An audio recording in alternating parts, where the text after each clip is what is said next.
Hi, everyone. It's great to see all of you today. And that film is so inspiring. And, I think Susanna, Tess, and Colton are just three of the patients who have felt the impact of the Chan Zuckerberg Initiative at the Rare as One program. And we're going to learn a lot more about the incredible work this organization is doing. And I'm going to start with you, Tania.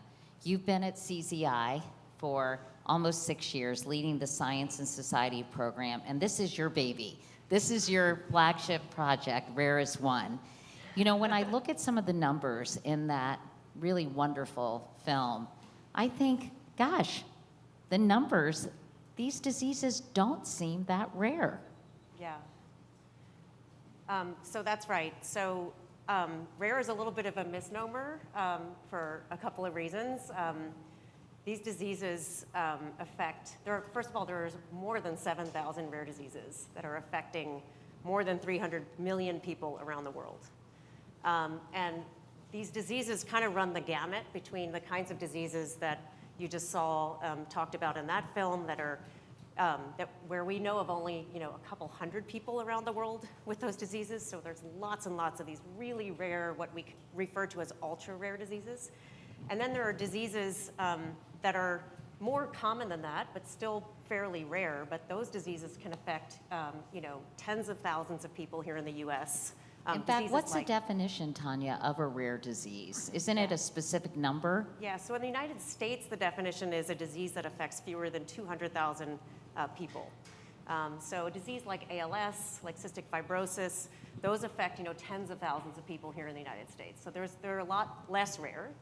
But the bottom line is that rare is actually incredibly common. It's estimated that upwards of 30 million Americans are affected by a rare disease. That's almost 1 in 10 people. So this is a serious global health challenge, and we really should be thinking about rare collectively is incredibly common.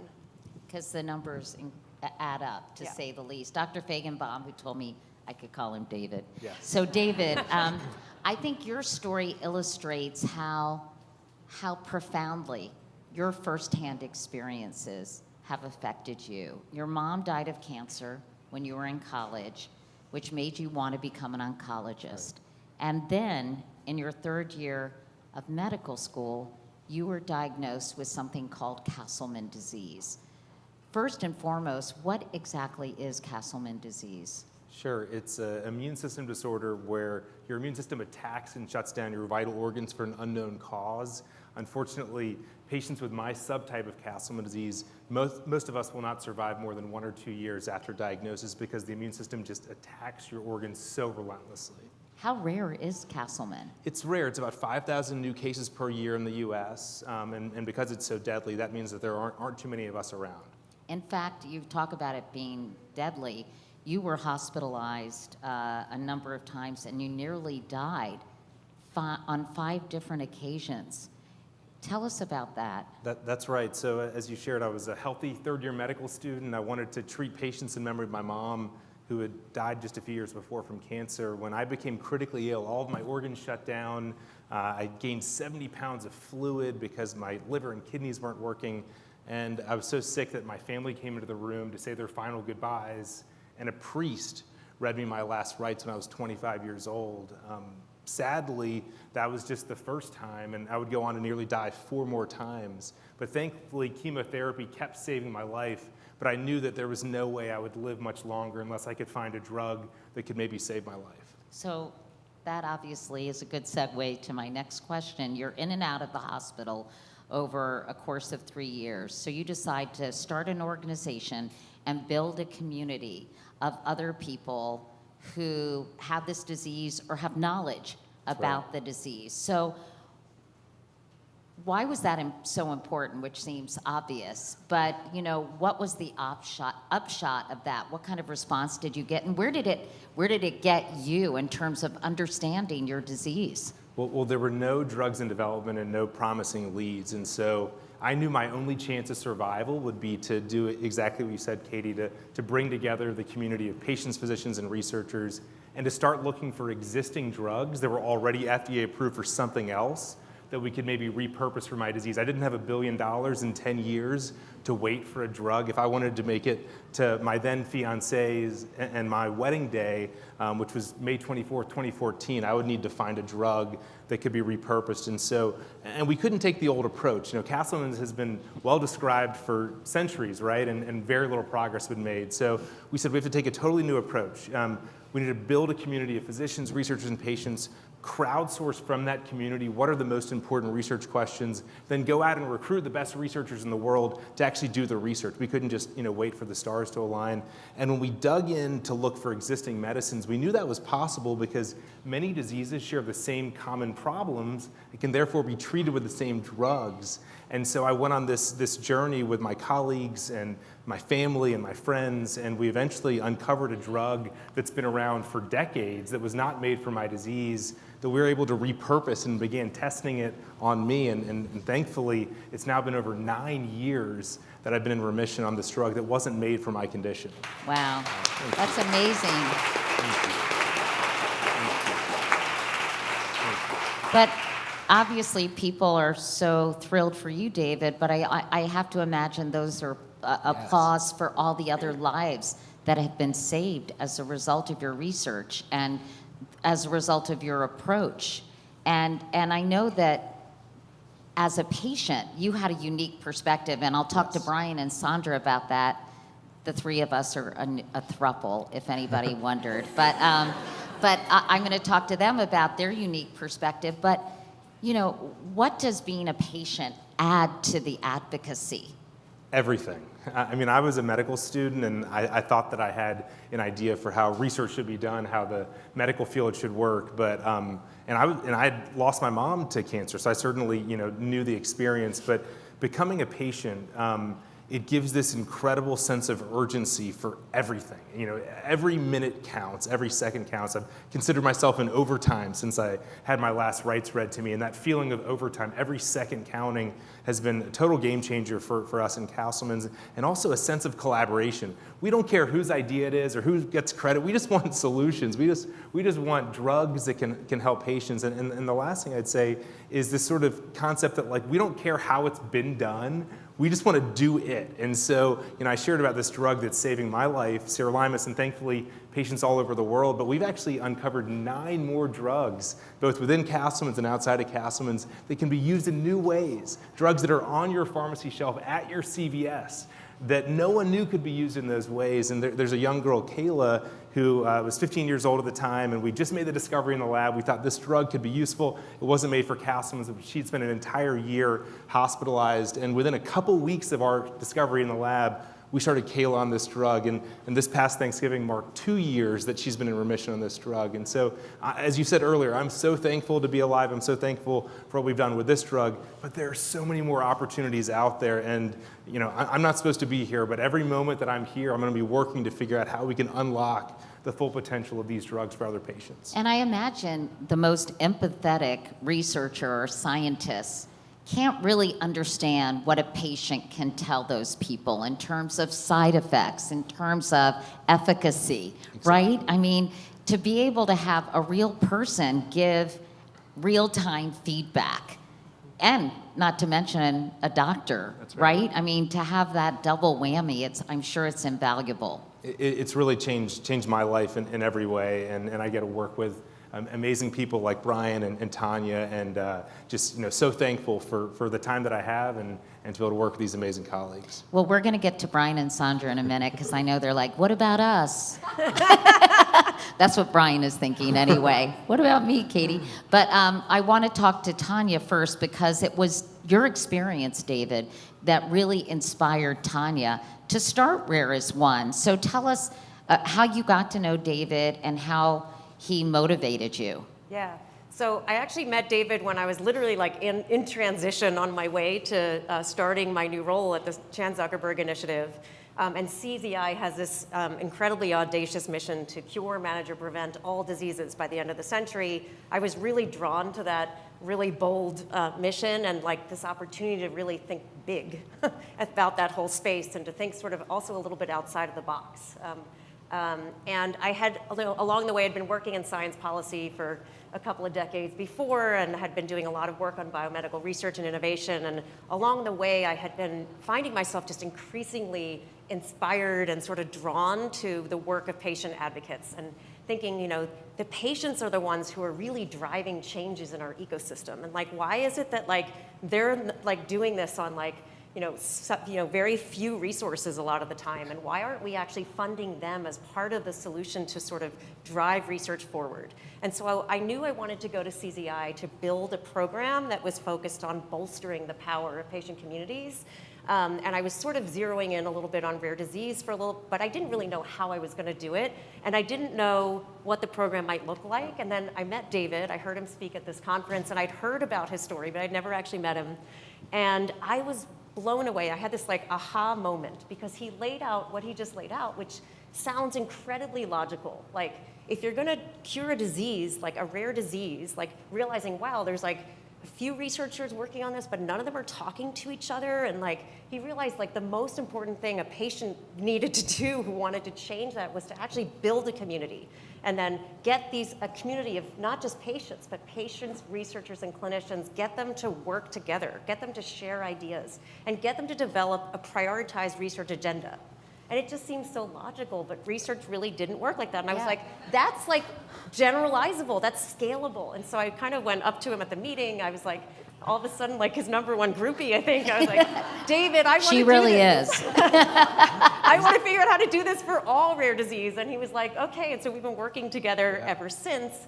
And the Rare as One Network, the film you just saw, those are two of our grantees within a Rare as One network, and the network has now funded 50 rare disease communities that are literally doing the work that David has done, building research communities, galvanizing research in their disease areas, getting the community to really work together. Because I imagine it's a very isolating experience to have this disease, and to have a community of people who are all working for the same thing must mean everything for these families. And let me tell you a little bit about Brian and Sandra.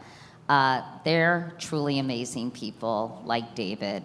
Their expertise wasn't really in medicine. They were thrust into this situation when Brian was 37 years old. The day they brought their second daughter home from the hospital, Brian was told that he had ALS. We're going to hear what doctors said to Brian and Sandra in a second, but the way they met, they were both working on the Obama campaign, and they met in New Hampshire. They were running didn't work out that well for you guys, but that's okay. We won the general election, Katie, a little credit. But New Hampshire. I mean, Okay, anyway. Primary sucked, general won. Anyway, okay, we can talk about it later. So anyway, they met and fell in love, and they're an extraordinary couple. And, their entire lives in front of them, as I said, their second daughter comes home from the hospital, and Brian gets this news. Brian, what did doctors say to you on that day that you were diagnosed with ALS?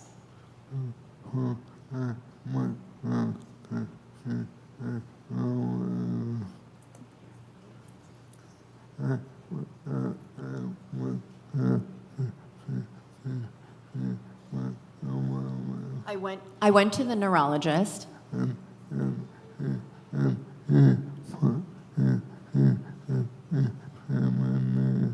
And he said to me,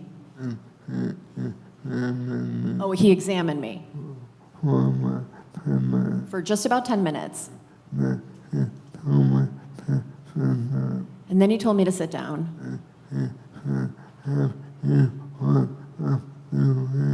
And then he said, have you heard about Lou Gehrig? And I said, yes.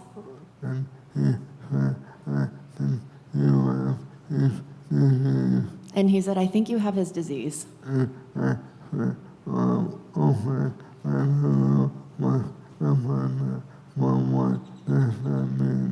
I said, okay, I don't know much about that, but what does that mean?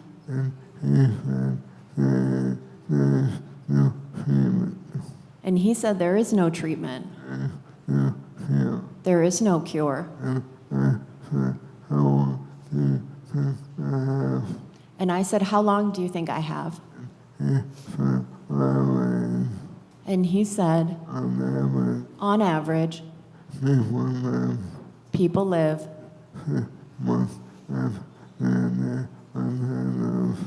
People live 6 months after they are diagnosed. And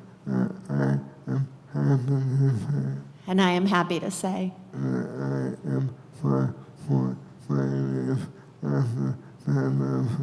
I am 5.5 years past diagnosis.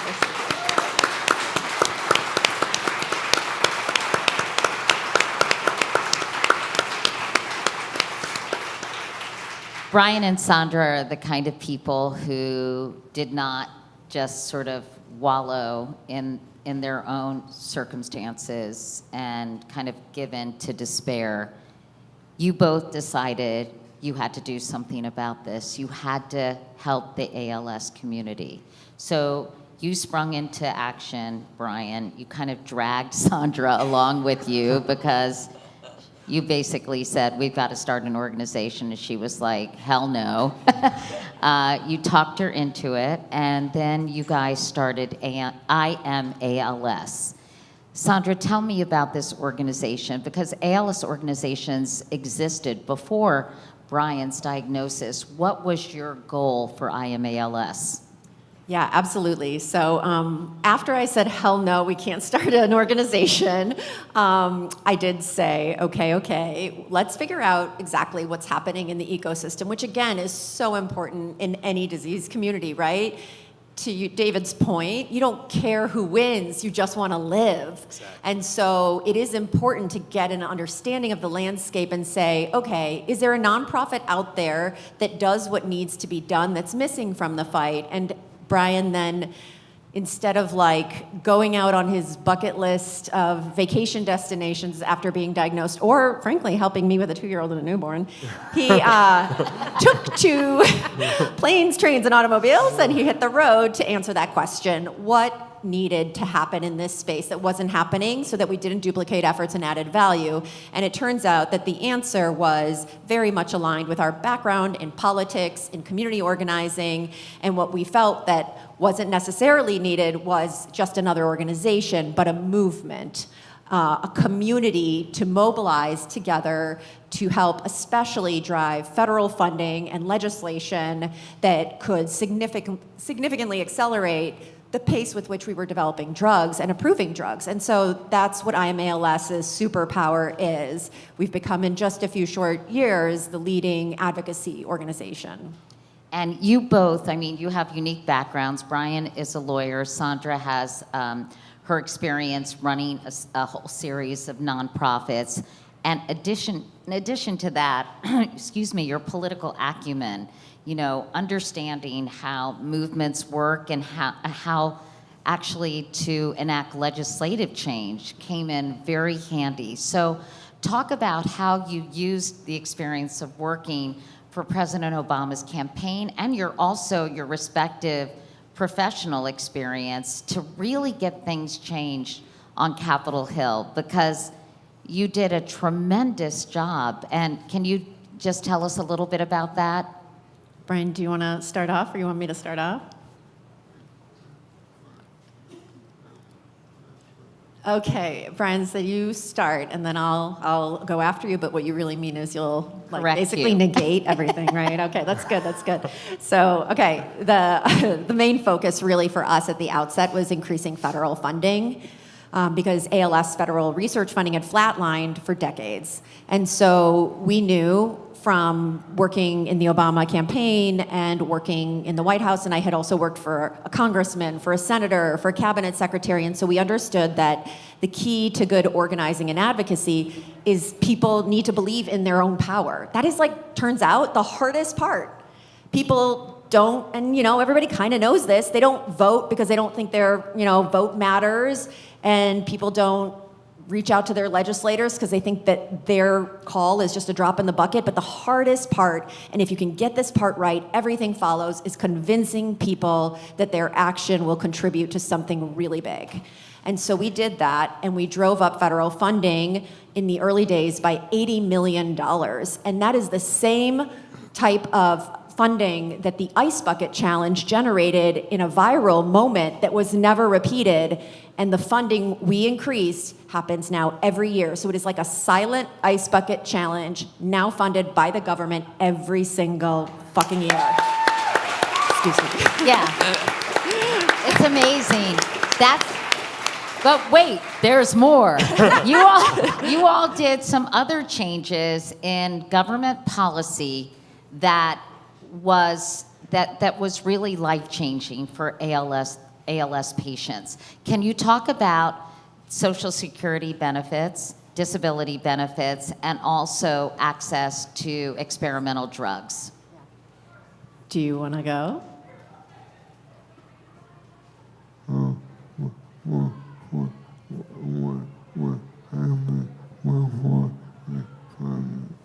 What happened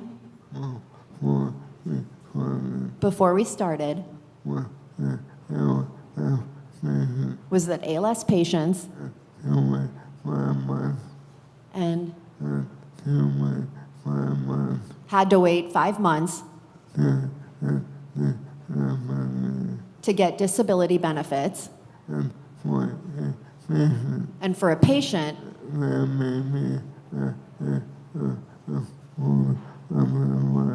that may be the rest of their remaining life.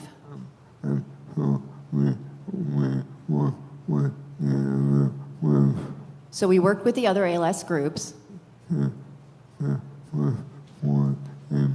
to push forward a bill that would allow patients to access benefits the day they are diagnosed.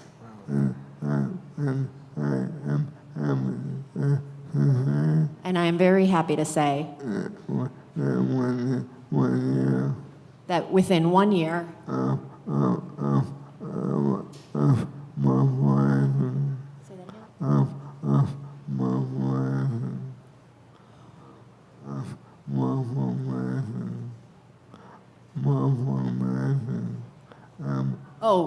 after 1 year of mobilizing, we passed it into law. And now every ALS patient receives benefits right away. Wow.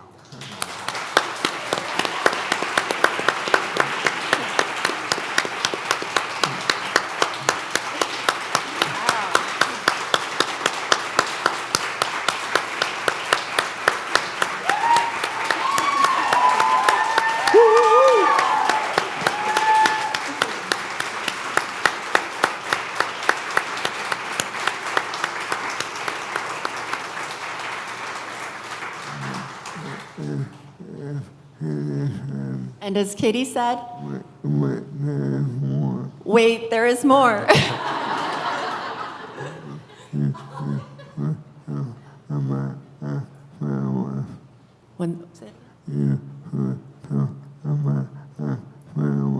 Yeah, the last thing we wanted to share about on this front is Act for ALS. Hold on 1 second. Fucking ALS. Although, it is a moment to point out that Brian's socks say, busy making a fucking difference.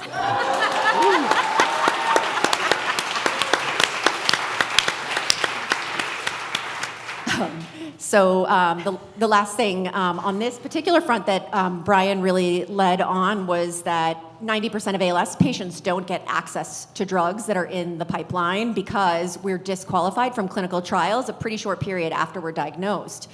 And it's sort of two sides of the coin. It's an extremely exciting time for ALS because there are all these drugs in the pipeline, but the typical FDA process takes years.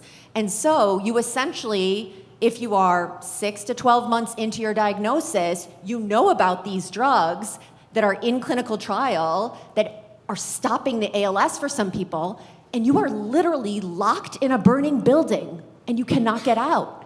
Even though you know that those drugs are working, you do not have access. And so Brian literally went to the Hill and said, we need to write a bill that will allow patients, after the drug has been proven safe in phase 2, to get access before another 5 years passes for the full approval, because these drugs are not a safety risk and they are showing some signs of efficacy, which is why they're getting into phase 3. And if we don't get access now, we're gonna die. We know what's behind door number 2. So just give us the access, or we have no other choice, right? And Brian literally wrote a bill from scratch called Act for ALS that authorized $500 million over 5 years for FDA and NIH to give ALS patients access to drugs faster and mobilize the community, and it became law a year and a half ago. And it is funded at $500 million, authorized at $500 million. Did you want to say anything? Patient. You know, David, the sense of urgency you talked about, this desperation, hope, commitment, drive, relentlessness, I think is so, exhibited in all three of you and in so many patients with rare diseases. I read about Brian and Sandra in a Politico Sunday magazine article written by someone I had worked with or knew of named Sam Stein, who'd been at the Huffington Post. So I read this. I just happened to be scrolling on my phone, and this article was so well written and so beautiful. And it mentioned that there was a documentary in the works about Brian and Sandra. So I DM'd Sam Stein on Twitter, and I said, hey, Sam, it's Katie Couric, can I call you? And so I called Sam, and then I said, I'd love to help with this documentary. I was so moved by your piece. And so now I'm one of the executive producers of a documentary called No Ordinary Campaign, and it's being shown here at South by Southwest. It's going to be shown tomorrow night. And we had to get a bigger theater. Sounds like we're going to need a bigger boat. But we had to get a bigger theater because there was so much interest. But we still have tickets, and it would mean the world to all of us if anybody is interested. It's 8:15 tomorrow night. It's the same night as the Academy Awards, but who cares about the Academy Awards? I certainly don't. Anyway, I better not say that. I care deeply about the Academy Awards. Anyway, we're very excited that it's being screened here at the festival, so I hope some of you will come. And, Brian, in this movie, and it's so inspiring, and it's so uplifting to see. I always think of the Margaret Mead quote, never doubt that a small group of committed individuals can save the world. Indeed, it's the only thing that ever has. And I think these three people on this stage, and Tania as well, are proof that that axiom is true. But in the movie, Brian, you say at one point, is this insane? Why am I not at home with my kids right now? So do you ever wonder, is it insane? And if not, why not?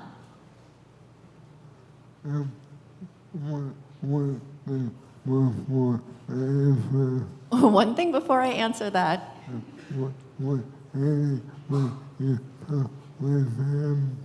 When Katie reached out to Sam, Sam sent us a text message. And he said, Katie Couric wants to meet you. And my reply was,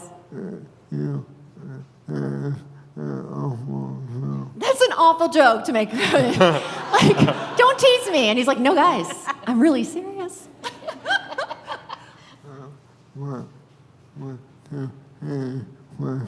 But to Katie's question,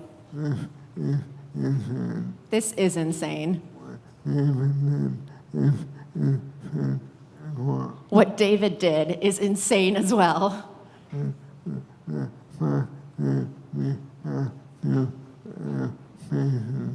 And the fact that we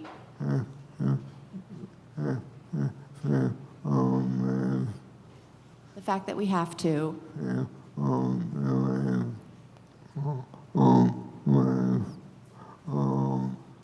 the fact that we have to save our own lives as patients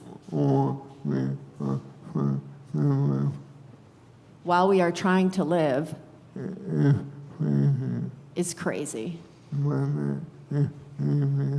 But that is the reason why why this journey had to happen. And as Sandra said, we had a 2-year-old and a newborn. And I left her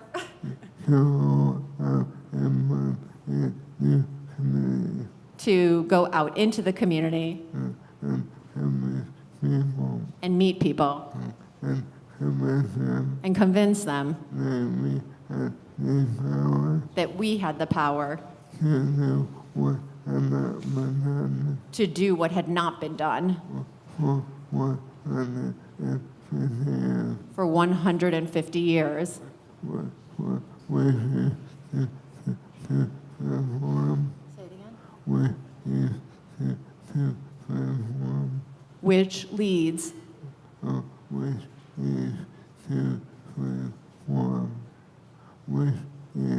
which is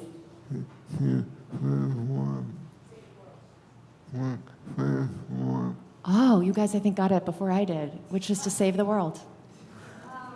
No, that's not it. No, hold on, that's not it. We're starting over. 1 second, friends. Which is to turn. Oh, I know this. Which is to turn ALS from terminal to chronic. Man, you're making me sweat.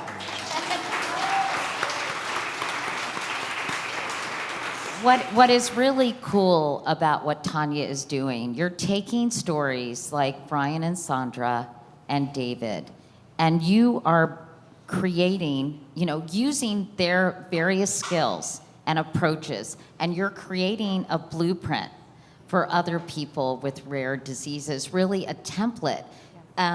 Tell us how you're doing that and how you're then paying it forward to these other organizations, or even encouraging them to be created in the first place, right? Yeah. So at CZI, we really believe that people who are experiencing a challenge, and this is across all of our work, not just in our Rares 1 program, people who experience a challenge are the most likely to be the ones to come up with the best solutions. And so a lot of what we're doing with the Rares 1 project is looking across this landscape and finding these golden nuggets, these incredible people who are just doing extraordinary things, and then thinking like, how can we replicate that? How can we, and I told the story about David, but we're also thinking about it in the form of tools and roadmaps and like resources for the broader community. So I met Brian and Sandra just 6 months after their diagnosis, and I was blown away. Like Brian and I sat down for an hour, and I was like, oh my God, this guy is going to do something extraordinary. And what really impressed me is that he was, taking this background that he had in political organizing, this understanding of political organizing, and saying, what happens if we apply that to a rare disease? What happens if we apply, 21st century political organizing tools to a rare disease? Can we really build a sustained movement in ALS? What can that look like? And why isn't everybody else doing this? We did it in HIV/AIDS, but a lot of these groups really haven't figured out how to do that. And I was like, that is interesting. And can you document what you're doing? And can you build a tool to help other groups do what you're doing? Because I knew, so I made a bet on them, because I just was like, this is really, really interesting. And so they developed a platform, an organizing platform that now every rare disease community can look at, not just rare disease, but patient communities can look at and learn from the do's and don'ts of how to organize your community, how to engage with researchers, how to do this kind of work. And government? Yeah, With and government? how to work with Yeah. government. And similarly with David, he's figured out how to repurpose drugs. He's done this now 10 times, and I So David and I worked together on a project that just got launched. Every Cure, is yeah, that it? Not Every Cure exactly, but it's actually folding in now to Every Cure. We'll talk about it in a minute, but I'm sure. But it's actually a roadmap for drug repurposing. So, and it just got launched on Rare Disease Day, which is the last day of February, just 2 weeks ago. And it's a roadmap that's helping rare disease communities understand, how do I integrate drug repurposing as part of my research strategy? And it's a really comprehensive roadmap that explains, again, kind of the do's and the don'ts and how to go about this really important work. So these tools that we can now generalize and use and like you said, we're starting to kind of map out a whole roadmap. See, I think that this repurposing of already existing drugs is so fascinating. My sister was diagnosed with pancreatic cancer, and her doctor, David, I think at one point she was getting a chemo cocktail that included thalidomide, which was the drug that pregnant women took for morning sickness that resulted in deformed babies back in the 50s and early 60s. But they saw that it might have an anti-angiogenesis property. In other words, it might cut off the tumor's blood supply. And I thought that's so fascinating. A drug that caused real damage in one situation could be incredibly efficacious in another. Yep. So in addition to having the Castleman Disease Collaborative Network, you have something called Every Cure. So tell me about Every Cure versus sort of your umbrella organization. Yeah, that's right. So Katie, this concept of drug repurposing is taking a drug that's approved for one thing and trying it in other ways.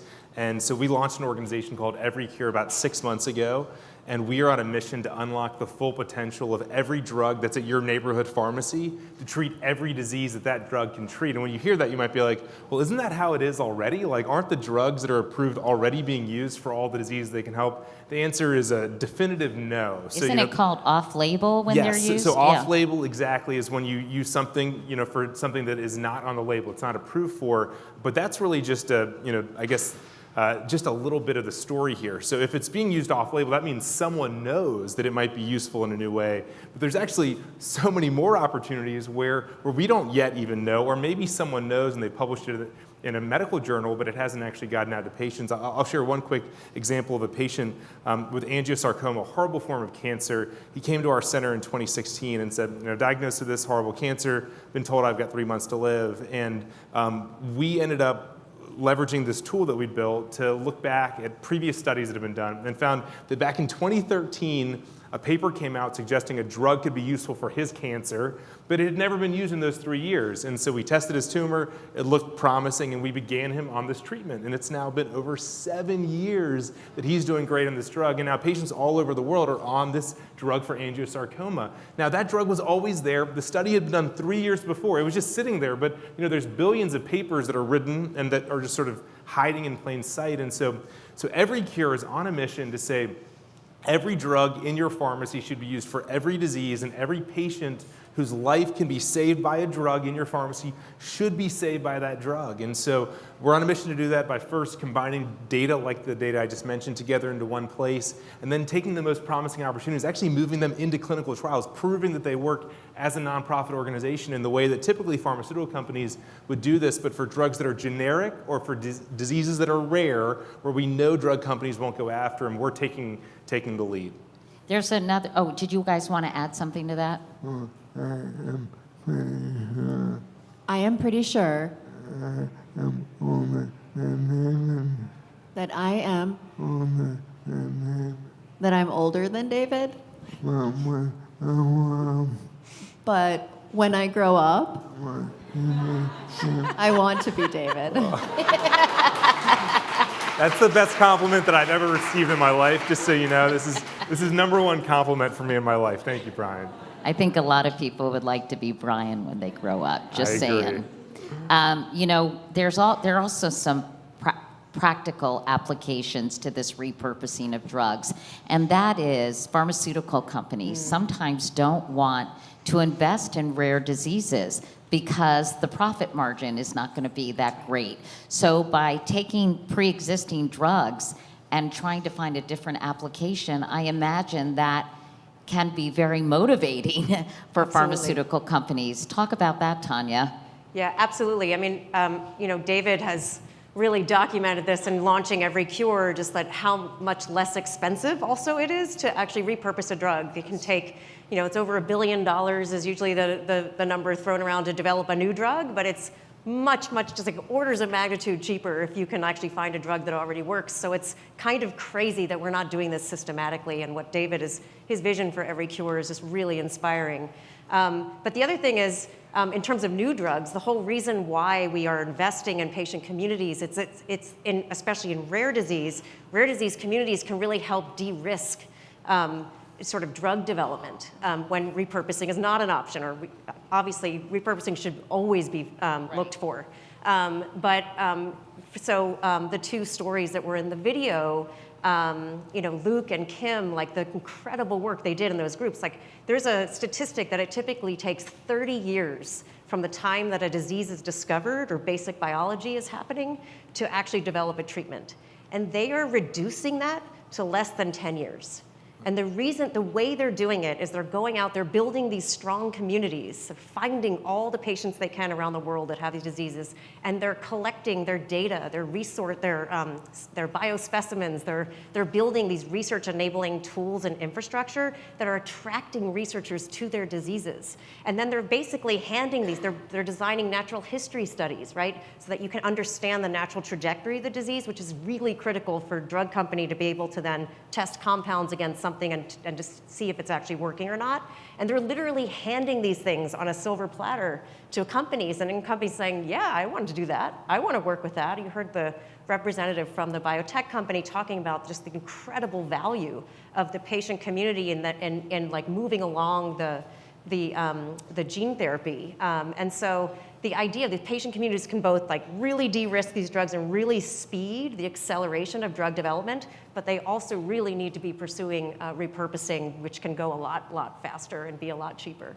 When you look at these families, I mean, I don't know, I find it so moving and so inspiring to see them with their sort of the spirit they bring to their fight, and the ingenuity and the creativity and the humanity.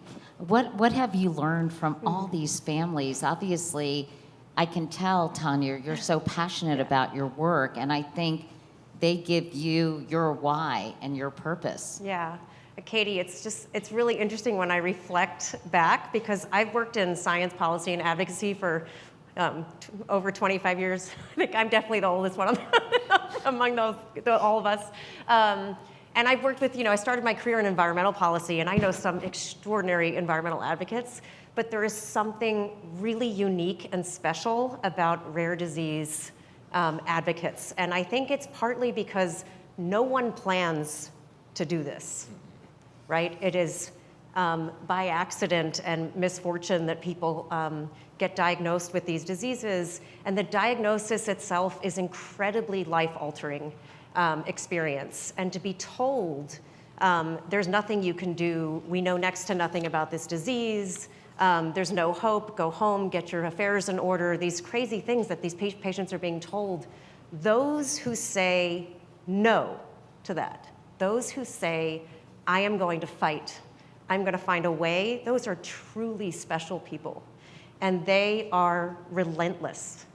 And I am so inspired by them every day, and it just makes me just want to run through walls with them to find ways to really scale and develop this whole concept of patient-driven research. So I've learned so much from them. And they're really lucky to have you in their corner. Yes. Can I just say that, Tania? In closing, at the beginning of the documentary, No Ordinary Campaign, which shows tomorrow night at 8:15, please come. We'd love to see you all. And there's going to be a special panel afterwards. But at the beginning of the movie, Brian, you talk very poignantly about how we don't really care about things until they happen to us. Mm-hmm. So I would just like to end this conversation with the question, why should people care about Castleman disease, for example, David, or about ALS, Brian and Sandra, you know, I think that we tend to push things aside and say, oh, that happened to somebody else, right? And it's almost like, thank God it's not me, you know, even though people probably wouldn't verbalize it, but they probably are, it frightens them. And so why should people care, and how can they get involved? Why don't I start with you, David? Sure. So I guess the first thing I would say is that all of the people out there that have cared so far and have contributed to our Castleman's effort, they can feel this incredible source of pride that there are children and people all around the world that are alive and well because of support they gave to us to enable the work that we've done. So that's why I guess other people should care, is that there's this incredible impact we've made, but we still have a long way to go. And then I'll also use your question to also make a comment about Every Cure. So now Every Cure, of course, we're on a mission to unlock every drug for every disease out there. So if you know someone with a disease that's not currently being treated effectively, that's the disease that we're going after. And so you can learn more about what we're doing at everycure.org and be so thankful for your support. Brian and Sandra, I'm going to let you have the last word.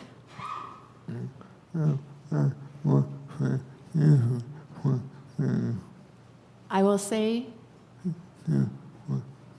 two quick things. Number one,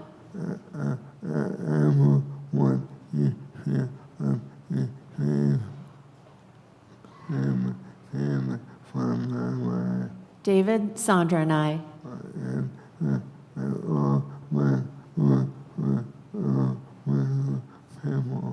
are regular people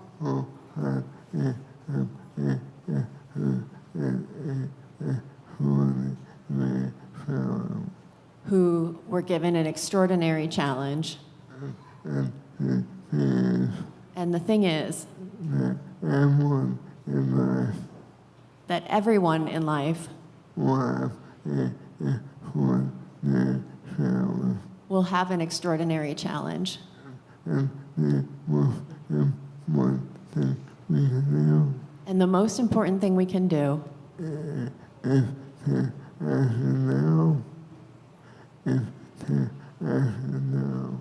is to take action now so that when the challenge happens, we have a drug. And a doctor can say to you, you have this disease, but I have good news. We can treat you. And if we all act, we can make that real.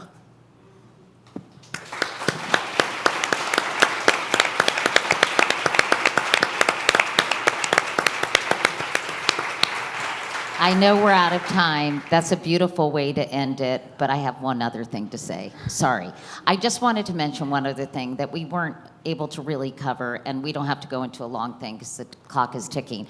But it is that, you know, neurodegenerative diseases like ALS, it's not just ALS that they're talking about cures. They're talking about things like Alzheimer's, which is going to skyrocket with an aging population, Parkinson's disease, Huntington's disease, a whole host of diseases. And I imagine that also Castleman disease, when you think of ways to treat that and cure it, that can have applications in other diseases as well. So it's not just these individual diseases, it's a host of them that we're unlocking the mystery. And it can affect far more than just your individual communities. It can affect hundreds of thousands, if not millions of people. And I think that's just an important point that I wanted to make. Even though Brian ended this panel so beautifully, I couldn't shut up. So Sandra, Brian, David, Tania, thank you all for what you're doing. Let's give them a huge round of applause, everyone.